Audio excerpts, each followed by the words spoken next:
김용빈 사무총장님께 먼저 질문 드리겠습니다. 그냥 앉아서 말씀하시면 되겠습니다. 네. 앞에서 부정선거 관련한 음모론이 나왔는데 이런 토양을 선관위가 제공한 것이라고 생각하지 않습니까? 선거관리 부실로 인해서 이 의혹이 발생했다는 점에 대해서는 인정합니다. 그리고 그 부분에 대해서는 누차에 걸쳐서 저희들의 잘못에 대해서 사과를 드렸고 지금 역시 마찬가지 생각을 갖고 있습니다. 그런데 이제 부실 선거뿐만 아니라 자 PPT 하나 보시죠. 최근에 감사원 감사 결과를 보면은 선관위는 가족회사라는 풍자 사진이 나와 있습니다. 이게 보면은 엄마 사무관, 장남 주무관, 아빠 서기관, 막내 인턴, 장녀 주무관요. 선관위 직원 단체 사진이라고 합니다. 이 선관위 가족 채용 비리를 풍자하는 그림인데 이게 근데 감사원 감사 결과는 상당히 충격적이죠. 뭐 언론 보도 좀 봐서 아는데 다 아시죠? 네. 네, 보시면 2013년 이후 실시한 총 167회의 그 시도 선관위 경력 채용에서 규정 위반이 총 662건. 같은 기간 중앙선관위에서 실시한 총 124회 경력 채용에서 216건 이렇게 위반이 확인됐는데 이것은 뭐 복마전이라고 생각하지 않습니까? 네. 저희는 기본적으로 감사원 감사 결과를 겸허하게 수용하는 그런 입장입니다만은 그 결과 보고서의 내용을 보시면 기본적으로 감사원은 저희 선거관리위원회를 헌법기관으로 보지 않고 특수한 행정기관임을 전제로 감사 결과를 낸 것 같습니다. 그 취지는 그러니까 지금 말씀하시는 그러니까 규정 위반 그 건수에 대해서 말씀을 드리면 그 헌법기관은 자율적으로 그 조직이나 인사에 대해서 다른 자율적으로 규칙에 의해서 규정을 두도록 되어 있습니다. 역시 국회도 마찬가지고요. 그러니까 법원도 마찬가지입니다. 부정과 불법이 없었다는 말씀인가요? 아니 그런 취지가 아닙니다. 근데 감사원은 뭐라고 그러냐면 자 총장님 시간이 없으니까 그러면 제가 감사원 그 선관위 경력 채용 조사 결과 일부 발췌해서 말씀드리겠습니다. 전남 선관위는요 박찬진 전 사무총장 딸을 합격시키기 위해서 면접 점수를 조작해서 기입합니다. 강화군 선관위는 김세환 전 사무총장과 친분이 있는 인물들을 면접위원으로 선임합니다. 충청북도 선관위는요 송봉섭 전 사무총장 청탁을 받아가지고 딸 한 사람만을 대상으로 하는 경쟁 채용을 진행합니다. 서울 선관위는요 전 서울 선관위 상임위원 아들이 자격 요건이 없었음에도 채용합니다. 이런 사실이 적발됐는데 이게 전부 지금 헌법기관으로 보지 않은 결과라고 보십니까? 아닙니다.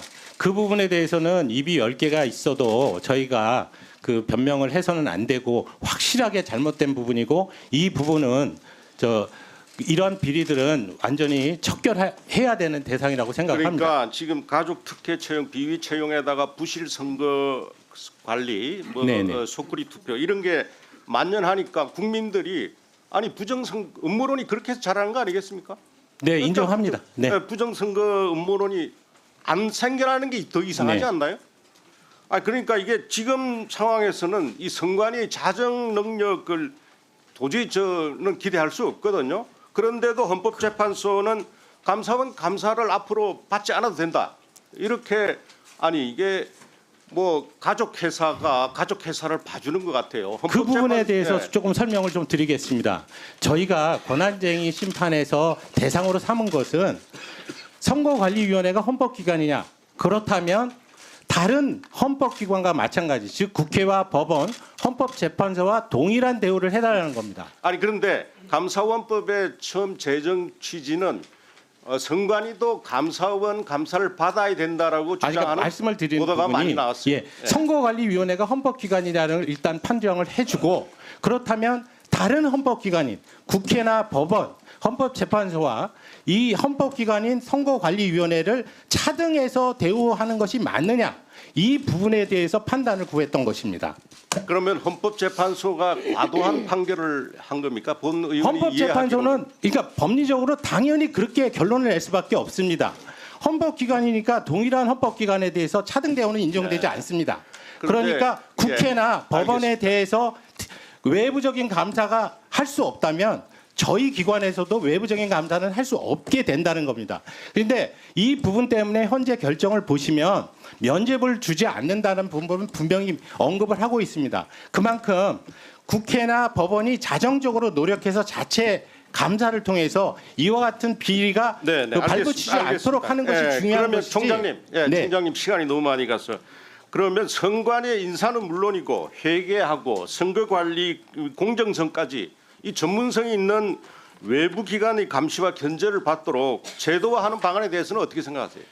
현행 헌법적으로는 국회나 법원, 헌법재판소가 외부 감사를 받는 그런 규정이 없는 한 저희들도 받을 수는 없습니다.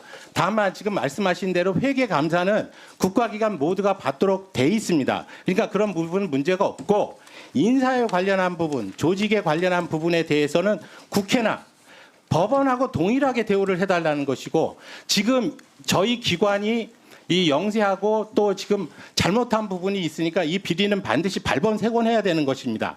그래서 제가 들어와서 이 부분은 제도 개선을 했다고 말씀을 드렸고 다만 그 제도 개선이 완벽하지 않을 수 있습니다.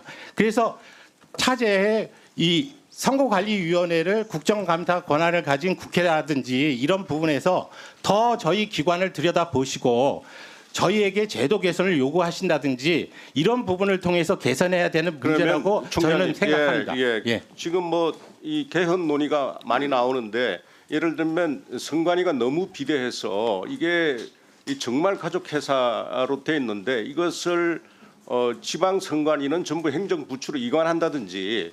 네네.